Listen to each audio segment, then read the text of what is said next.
Welcome everyone to today's webinar session. We're going to be doing a drop test and impact and showing off some of the cool things about the 3DEXPERIENCE structural simulation roles. All right, get my slides here. So to begin, we're going to do a few things today. We're going to start with an introduction, obviously, and then I like to approach these types of webinars in sort of a problem solution manner. So we're going to go over the issue or the problem that I'm looking to solve utilizing these tools, talk a little bit about the tools themselves, and then really get into some features and traits that are special about these 3DEXPERIENCE structural tools that made this simulation and by extension this webinar possible. Then again, at the end, we'll do some results, and then I have some fun animations towards the very end as well that you guys will be able to see. So for those of you who haven't been on a call with me or haven't watched one of my webinars, my name is Matt Sherak. I am a senior simulation product specialist here at GoEngineer. I've been using the SOLIDWORKS simulation tools and Dassault simulation tools for better part of a decade at this point. And a cool fact about me is I really love bicycling.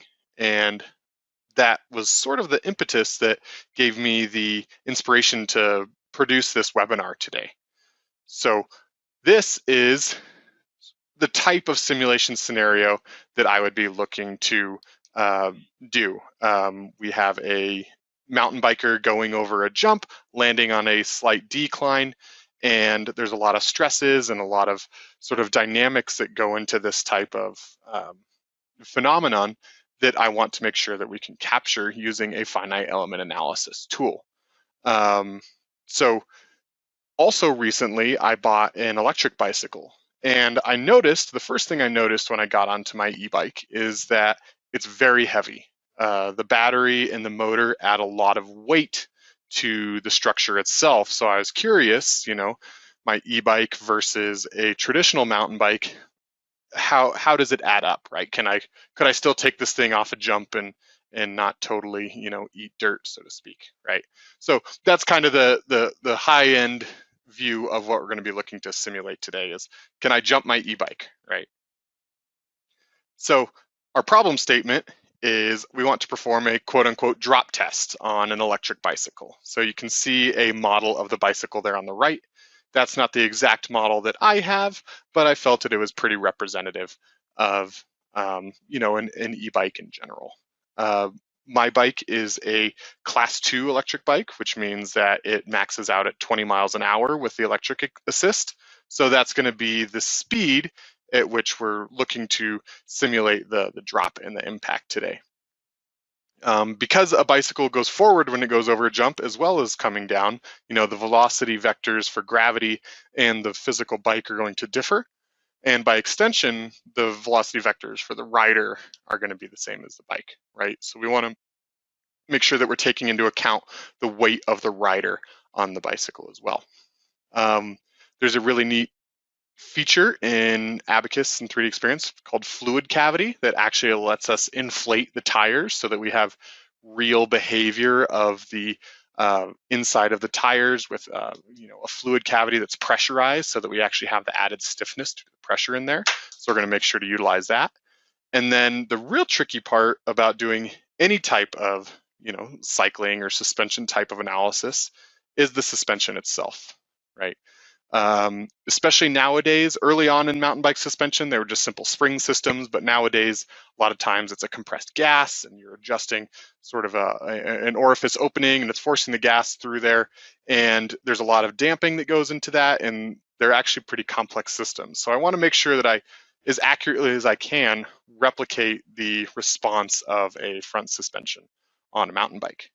So that is the whole elephant, so to speak. That's the problem that I'm looking to utilize these tools to solve. So let's talk a little bit about the tools themselves. I'm going to be using the ABAQUS solver. So ABAQUS is a finite element analysis solver that's been around for a very, very long time. It's renowned for its nonlinear and its dynamic capabilities. Right? It is technically outside of SOLIDWORKS' purview, but all of them are kind of owned by Dassault, right? And in case you guys haven't noticed recently, Dassault's really trying to take all these disparate programs like ABAQUS and SolidWorks, for instance, but even CATIA and Innovia and all of these other great software tools, and they're looking to combine them under one uniform sort of ecosystem with 3DEXPERIENCE. So you can get the ABAQUS solver in the traditional sort of ABAQUS CAE interface, or the 3DEXPERIENCE structural simulation tools utilize this ABAQUS solver. It's a wonderful way to bring our SolidWorks CAD models into a high-end simulation environment and really have the best of both worlds. So the ABAQUS solver is going to enable us to do a few things that we may not be able to accomplish in SolidWorks. The first thing is the nonlinear dynamic explicit solver. Sounds like a mouthful. We'll get a little bit more into what that is here in a few minutes. But long story short, it is a solver that specializes in high energy, fast duration events like impacts, right? It's also going to enable us to use cloud computing. 3DEXPERIENCE is a cloud enabled tool. So we can actually leverage, this massive cloud infrastructure that's out there to solve these large finite element models. There's a large library of connector elements included with ABAQUS that we're going to utilize some of here. And my favorite feature of ABAQUS, which is general contact, it's an advanced contact algorithm. Again, we'll get more into that here shortly. So this is the plan. We're going to start in SolidWorks, show the SolidWorks CAD model, and then we're going to utilize the 3DEXPERIENCE to sort of leverage the ABAQUS solver with our SolidWorks CAD files. So let's get started. The way that we sort of implement these two together is with what's called the SolidWorks Connector. Those of you who may use PDM, SolidWorks PDM, this may look very familiar to you. So the SolidWorks Connector does two things. It allows the geometry to go from SolidWorks to 3DEXPERIENCE and maintain a parametric link back to SolidWorks. It also can act as a PLM/PDM solution if you choose to use it that way. So I've got a short little video here. We can see how this interface works. So this is the fully featured version of the electric bicycle. Any analyst will tell you that this is far too detailed to attempt to run a simulation on. So actually I've gone through and simplified it down. You remove erroneous things like cables and the chain and really anything that's not structurally significant or super massive. So in this case, where I have a configuration labeled FEA, where I've removed a lot of the erroneous pieces, I've simplified a lot of the geometry to where it's going to be much easier to mesh, but still representative of the final structure, right? And I've added the target at the bottom, obviously, because the bike has to land on something. So we open the connector with a simple little, what we'll call a blueberry, for lack of a better term, and it works very similar to a traditional PDM system. You just kind of click save, except instead of this being saved to a local server somewhere in your building that you have to maintain and buy hardware for, this is saved up to the 3DEXPERIENCE cloud tenant. Right. So what's happening now is it's sort of copying all these parts and uploading them to 3DEXPERIENCE, so that way I can use them in these simulation roles. So I can actually launch the native interface of 3DEXPERIENCE directly from here, where I can click structural model creation, which is the first step for setting up a simulation with 3DEXPERIENCE. So it's going to launch a native application on my computer, and it'll pop up with the geometry, and I can begin doing meshes and all those types of things. So for those of you more familiar with maybe the SolidWorks simulation or maybe other simulation tools, I want to talk a little bit about the methodology that ABAQUS uses to set up a simulation. So this comes in three parts. We start with structural model creation. This is where we're actually taking our CAD geometry and creating meshes. We're assigning material properties to those meshes. We're defining how all these parts and meshes and everything connect in the FEM environment. And we assign rigid bodies and all those types of stuff. So it's creating the actual finite element model is the first step. The second step is defining a scenario, which I like to say is just assigning physics to that model. So we have a model, then the scenario is what happens to the model. And then the third part is the most fun. which is results, right? You get to post-process your model, see all the fun animations and all of that stuff. So any good analysis starts with the structural model creation. Again, this is a fairly involved finite element model. It's very large, so I don't have time in a webinar to go through every pick and click, but we're gonna highlight a few of the key features that I think are very useful here. So first feature is the reuse of finite element models. So on my screen, you can see an animation of one of the wheels with the tire and all the spokes and the brake and the hub and everything. This is a subassembly of my much larger bicycle model. And I was doing some earlier analysis to try to make sure that, you know, everything was stable and kind of lacing up this wheel. You can see that I actually used connectors to kind of lace all these beam elements up. So I want to reuse that model. I don't want to create that again, right? There's 32 spokes on it, and each of them was created by me in the same way that a wheel would be laced up in real life. So I want to be able to reuse that model, and 3DEXPERIENCE enables us to do that. So here you can see the top level sort of mesh assembly, if you will, of our e-bike, right? And notably, the wheels themselves do not show meshed because we haven't meshed them in this top level model. But utilizing the contributing finite elements tool, we can actually reuse finite element models from subassemblies in our top level assembly, right? So we just go in here, find the subassembly, and say, use this finite element model for my top level model. And we do the same for the front wheel. And once that's loaded, we just kind of look at our mesh, and you can see that, okay, now we don't have to recreate those meshes on this model. We can reuse and reduce rework, right? So that's one great feature. Another great feature of ABAQUS, and by extension these 3DEXPERIENCE tools, is the ability to utilize non-uniform thickness shell elements. So for those of you who might not be familiar, a shell element is used to simulate very thin geometry without having to sort of mesh it with, you know, thick and computationally demanding solid elements. So it's a 2D approximation of a thin walled surface, essentially. It's computationally way more efficient than solid elements, but its main limitation in a lot of other tools is that that thickness of that geometry has to be uniform throughout the entire body. With ABAQUS, you don't have to worry about that.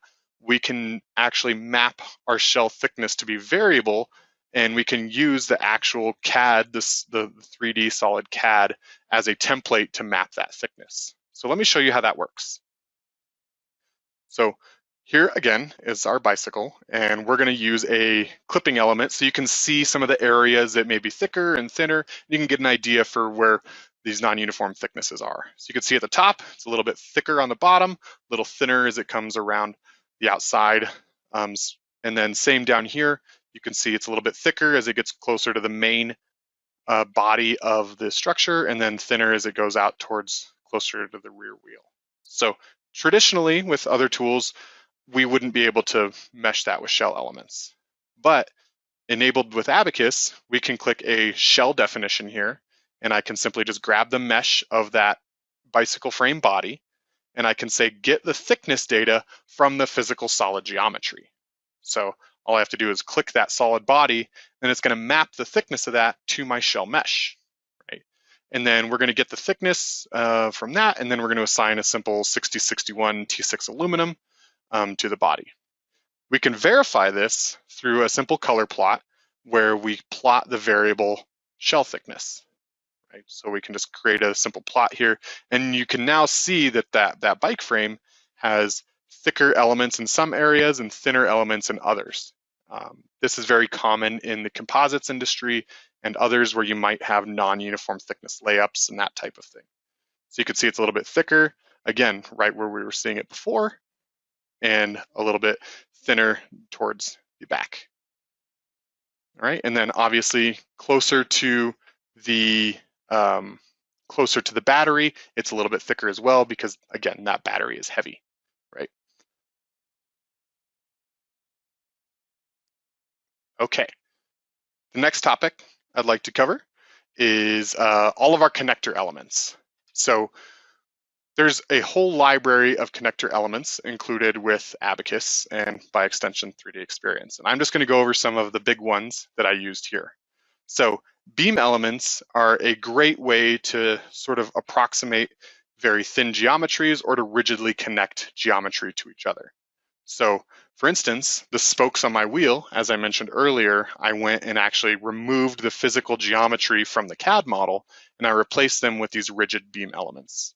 They're not required to be rigid. I'm making the assumption in this study that the spokes aren't going to fail, that it's going to be something else that fails, if anything at all, right? So I made them rigid for computation's sake, but you can give them elasticity if you want. You can give them preload. There's a lot of capability to these elements, right? I also used beam elements to represent the rider.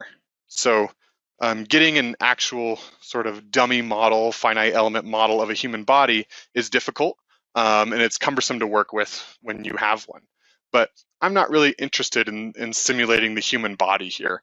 I'm more interested in just accounting for the weight of a human rider. So what I've done is I have a point mass off in space, and I've connected that point mass to the rest of my model with simple beam connectors, right? So I have two going to the handlebars where the rider presumably is holding on for dear life, and I have two, one going to each of the pedals, right? So the four places where the body would kind of be interfacing with the bike, I've replaced with just a rigid connector here and accounting for the point mass in space, right? So those are the beam connectors. There's other connectors that enabled this to happen as well, one of which is hinges. Using the general contact algorithm, we could have definitely, put in and modeled an axle in here and let it kind of slid across, the other bodies. But I'm not concerned about axles failing, and I want to get some computational efficiency out of this model. So I've simply replaced those physical components with these virtual connectors that allow the wheel to rotate like a hinge. This one was my favorite of this model. It's the translator connector.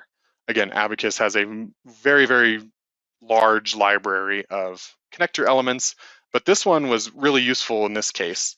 A translator connector allows for axial movement of sort of two control nodes, right? So it's perfect for a suspension type analysis. So what I've done here is I've said, okay, well, I have these two control nodes and they're separated by some initial distance. You can give a free length to that distance and an elasticity, so it'll actually act as a spring between those two nodes, right? The free length defining essentially where that spring force is 0. You can also assign damping, which I've done here because I don't want this thing to land and just keep bouncing and vibrating. Again, most modern bicycle suspensions are a gas suspension, so there's kind of an inherent dampening associated with that anyway. And I've put in a mechanical stop as well. So inside of the connector definition itself, I've told the software how this connector compresses, how it expands, any kind of mechanical limits on the top or bottom end, and the damping of everywhere in between. So a lot of capability here in a single connector definition. Again, this is just scratching the surface. And you'll see how cool this looks when we get to the results here. So last connector that I'm going to talk about is the bolt connectors. They're pretty standard in finite element analysis these days, but it's as easy as just going to the connectors and dropping in a virtual bolt. One of my favorite things about 3DEXPERIENCE is that if I click the edge here for the bolt head, it actually looks downstream and finds the mating hole on the other side where the bolt would thread into automatically. So just eliminates some clicks there. Nice little feature that I wanted to show off to you guys. We're going to make it a rigid bolt. We can allow some preload to it so we can really torque that down, make sure the handlebars are tight before we go over that jump. Okay, so that is almost everything about the structural model that I've created here. Here's a quick summary. Lots of arrows going on everywhere, but there's a lot of things happening, and I want to make sure that you guys can kind of appreciate the complexity of this model and what we were able to accomplish here. So again, we have a remote mass in space connected to the pedals and the handlebars to sort of approximate the human body, right? We have some virtual bolt connectors on the handlebars. Those are going to tighten down and keep the handlebars in place. We have some translator connectors on the suspension part, and that's going to approximate the mechanics of the suspension actually compressing when this thing lands. And then obviously we have some hinges that have replaced the hub, the axle that goes through the hub on here. And then obviously the beam connectors in the wheels, which is really cool too.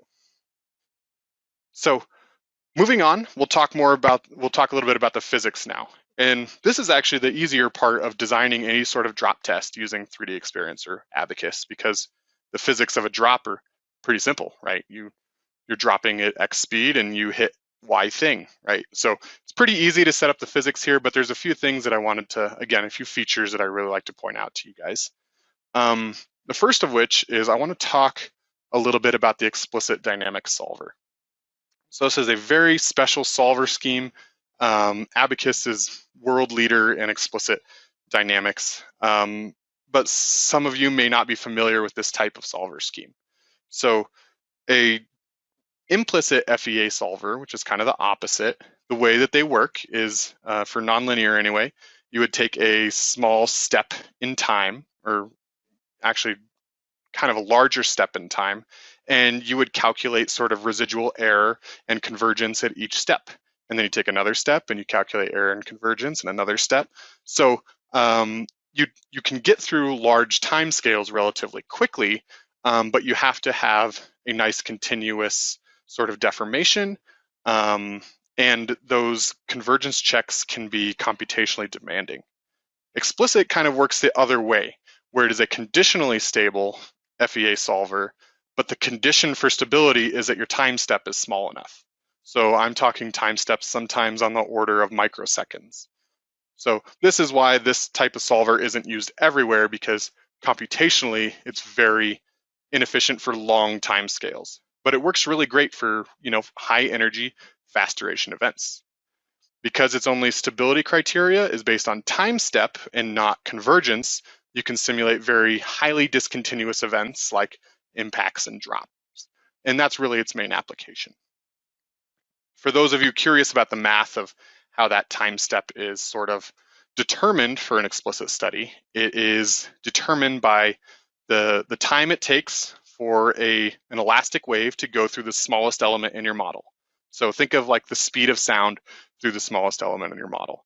Whatever the time that is to get through that element is your time step, right?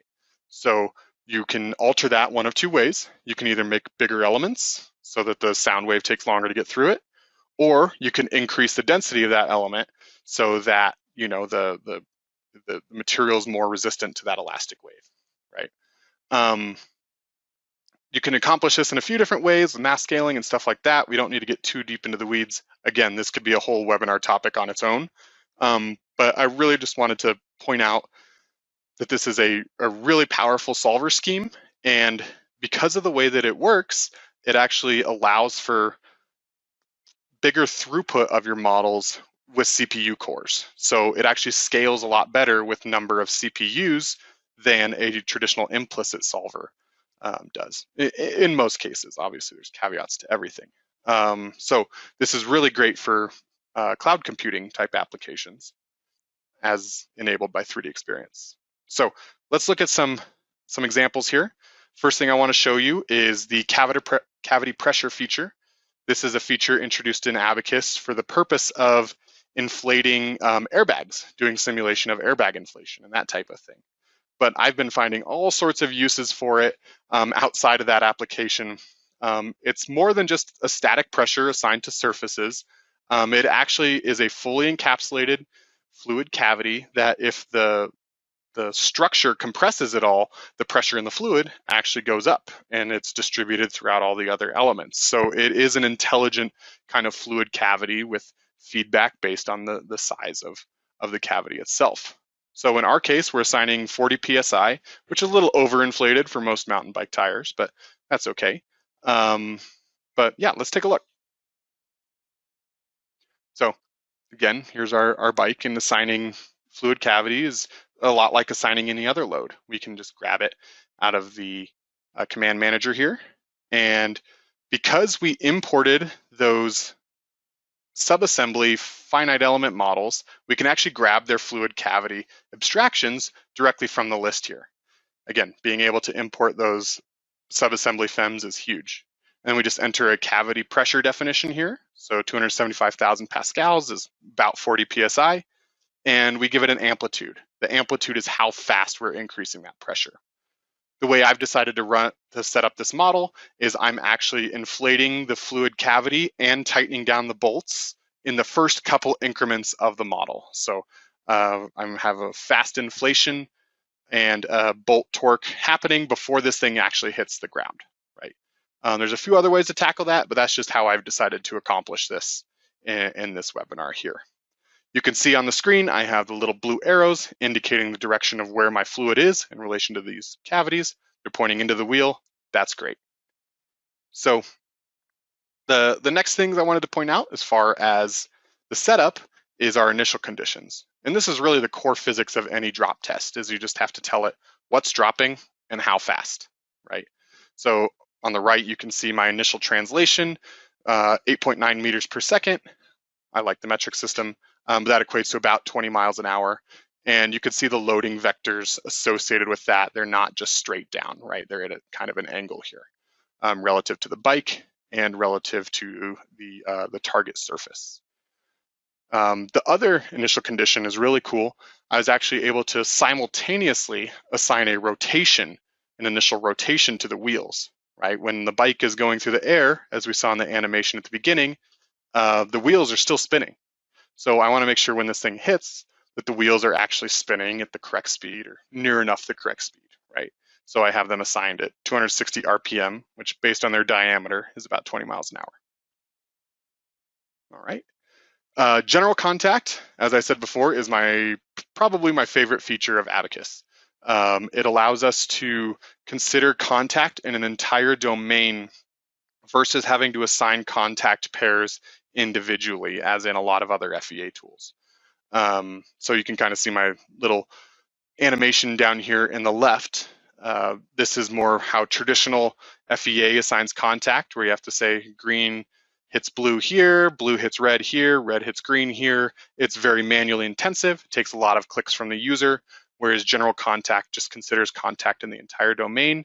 And you can add in sort of ancillaries to that. You can tell it, you can give it friction, you can say what to do with any initial interferences or and a lot more, right? And I wanted to show you guys how easy it is to assign general contact. This makes me really happy coming from a background where I did a lot of contact pair stuff, but you click general contact, you have the option to assign friction or any kind of contact initialization stuff or a slew of other things. In this case, I'm just assigning no friction contact everywhere in the model. It takes 2 clicks, right? General contact, okay. Contact is assigned everywhere. And the nice thing about it is it just works. I actually don't think I've ever had an issue where parts that have general contact between them have unwanting like penetrated through one another or the contact hasn't been detected. It's a really robust contact algorithm and it just works. So last step before we get into some fun results here is talking about cloud computing. We discussed the explicit solver in a fair amount of detail here, but the big takeaway from that is due to its nature, it scales very well with many CPU cores. So this pairs really well with cloud computing in that we can run super big models really quickly. So I think this model was maybe 500,000 nodes or something like that. But its time scale was actually about 0.3 seconds, which is really long for an explicit analysis. But I was able to run it on a fair number of cores and get results pretty quickly. Cloud computing also enables multiple simultaneous runs. If I had multiple versions of this model, maybe with different inclines or maybe a different mass on them or something like that, I could technically run them all simultaneously on the cloud while still being able to do emails on my own computer here. So we'll show you a little bit about how cloud computing works. I mean, it's relatively simple. You just go to the Simulate tab on the Command Manager and you click Simulate and you're given the option to run locally, which you can definitely do if you so choose, or you can utilize cloud computing up to 192 cores for structural studies, which is pretty great. Um, each of these, different configurations of cloud compute uses a different number of credits. If you guys are curious about that, feel free to give us a ring. We're happy to talk you through kind of how that works.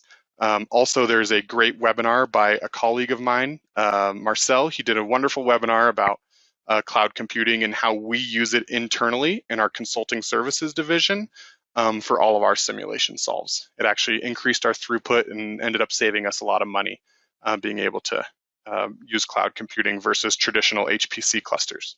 So great stuff here with cloud computing. I'm a big fan. If you're curious more about it, go on our YouTube channel and look up that webinar. Marcel did a great job.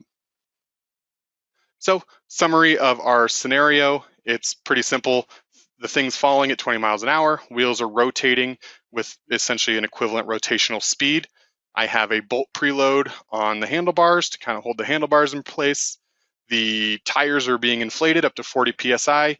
Notice the distance of the gap here between the rear wheel and the target.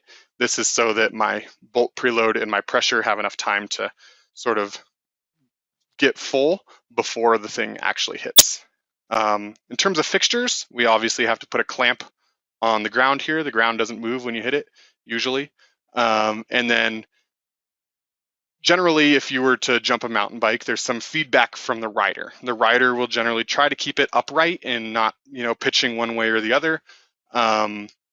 We don't have that kind of active feedback assigned in this model. So I've replaced it with a fixture kind of at the center of mass of the bike or close enough that it just prevents it from kind of moving in the X direction or going away from the target through the air, right? So let's look at some fun animations here. The post processor, I think, looks really clean in 3DEXPERIENCE, but it does anything you would expect a normal post processor to do. You look at animations, you look at plots, you look at XY data, and then there's some cool collaboration stuff we can do at the end. So let's take a peek. All right, so here is a point in time of this bike shortly after impact. You can see this is just a von Mises stress plot. I really like that it's easy to just click through different time steps as to see where the model is at any given time. So on the right-hand side, I'm just selecting different time steps from the drop down here. It's intuitive, it's easy. This is, again, just a von Mises stress plot, and you can see how the stress is building now that we've hit the target here. And you can see a little bit of the compression of the tires. We can swap this over to a plastic strain plot. This will show us if anything is yielding. At this point, nothing is yielding, so I'm really happy about that. I'm probably not going to fall on my face.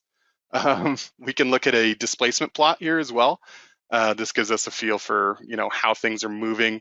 The wheels are sort of rotating here, so you can see that really well with a displacement plot.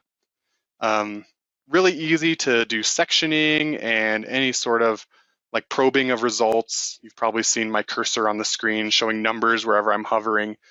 Your cursor is always an active probe for results in this tool.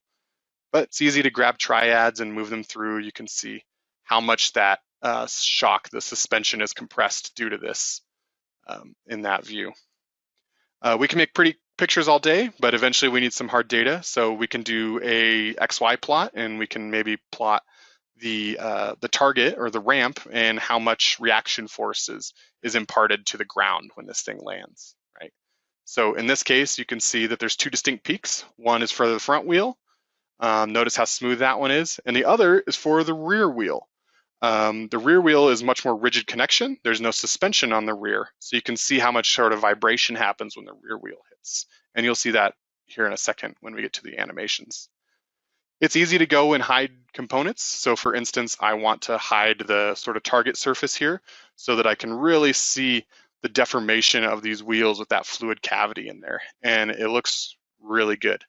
They're deforming exactly how I expect them to, especially with all the weight centered sort of towards the back of this bicycle. Last thing we'll do here is maybe plot how the rider feels right now. We can't quantify anxiety, but we can quantify acceleration. So we can scroll up and plot acceleration on that sort of body center of mass point off in space. And initially you see the acceleration's really high. That's because we've assigned an initial velocity. So we'll change the units here and sort of ignore the first increment or so, and then rescale this down to something you can see. So because this is a rigid body, the accelerations are going to behave very erratically, very rigidly. But you do see a constant sort of downward slope. And then at the end, it does kind of pitch up a little bit. And you'll see in the animation, that's where the bike actually starts to bounce back up. But a real rider, or at least somebody who's okay at riding, would have their knees bent and their elbows bent, and a lot of that sort of erratic acceleration and erratic vibration would be damped out by the joints on the rider. Right. So let's go ahead and look at a few animations here. The animation tool is pretty intuitive, right? So you can really see how the front suspension is compressed when this thing hits the ground. And you even see some vibrations sort of post-impact as that rear wheel bounces up, and that kind of shock wave is going through this entire structure here. We're not really concerned in this case much beyond the initial point of contact, right? So when it bounces back up, again, an actual rider would probably damp a lot of that out.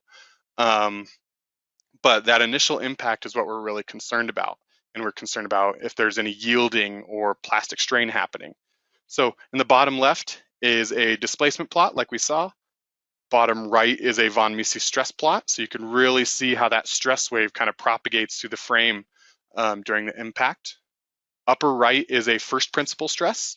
So this is used commonly in like composites industries and other industries where you have a lot of like thin-walled members that you need to evaluate stress in. And in the upper right, or upper left, excuse me, is the plastic strain plot.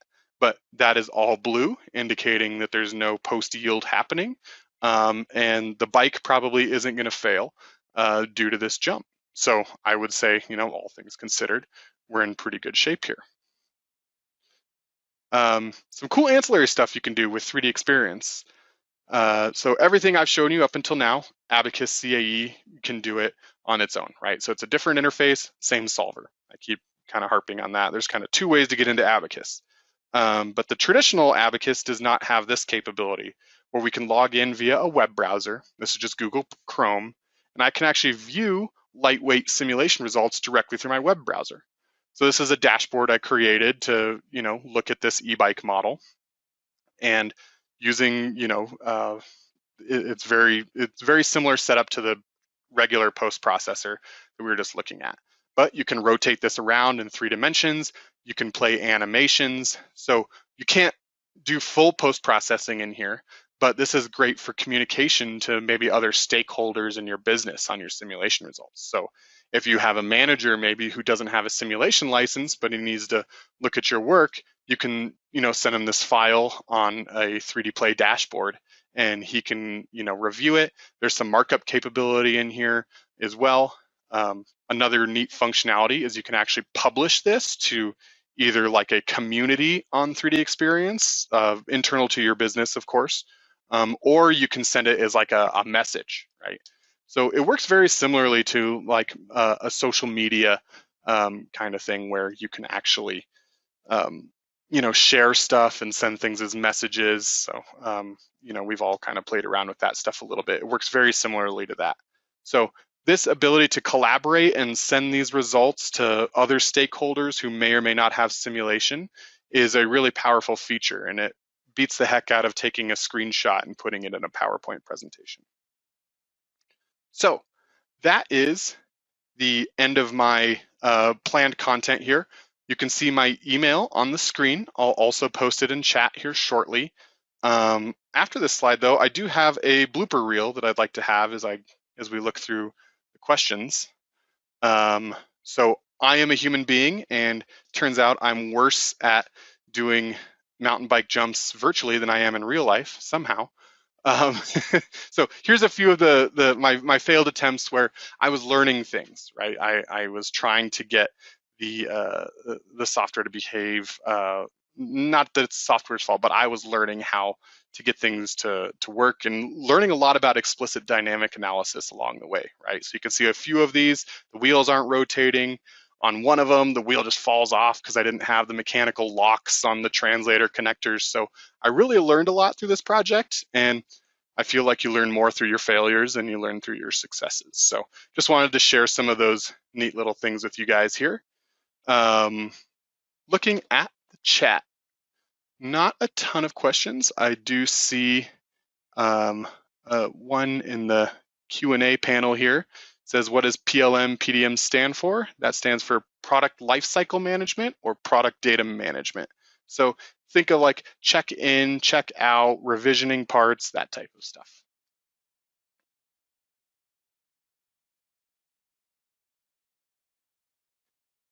Excellent. Well, I don't see any other questions in the chat. Maybe I'll go back up with the screen one more time to see if, just to put up my email. If you guys do have questions, feel free to send me an email, reach out to your local account manager. We're more than happy to talk to you about this stuff. Yeah, if there's no further questions, I hope everyone enjoyed today's presentation, and I hope you all have a great day. Thank you very much.